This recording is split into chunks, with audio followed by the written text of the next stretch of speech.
দেখুন, অনেক সময় দেখা যায় আপনার নিজেরই কোনো আত্মীয়, ধরুন আপনার কোনো মাসি, পিসি, ননদ, নন্দাই বা কোনো কাকা, কাকিমা, অজানা কোনো মানে আত্মীয়স্বজন কেউ আপনার বাড়িতে এসেছে বা দূর সম্পর্কের কোনো আত্মীয় বহুদিন পরে আপনার সঙ্গে দেখা করতে এসেছে। দেখা যাচ্ছে যেই আত্মীয় আপনার বাড়িতে এসছে তারা চলে যাওয়ার পরে আপনার ঘরে বা আপনার স্বামী-স্ত্রীর মধ্যে একটা ঝগড়া শুরু হয়ে যায় বা নানা অশান্তি লেগে যায়। মানে যেকোনো আত্মীয়স্বজন আসুক বা যেই আসুক না কেন তারপরে এমনটি হয়। এর হাত থেকে বাঁচার জন্য আপনারা মূলোর সাহায্য নিন। শুনে হয়তো আপনি অবাক হচ্ছেন।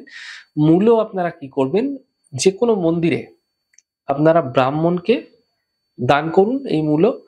আজকাল দেখুন বছরের অধিকাংশ সময় পাওয়া যায়, এখন তো পাওয়াই যাবে।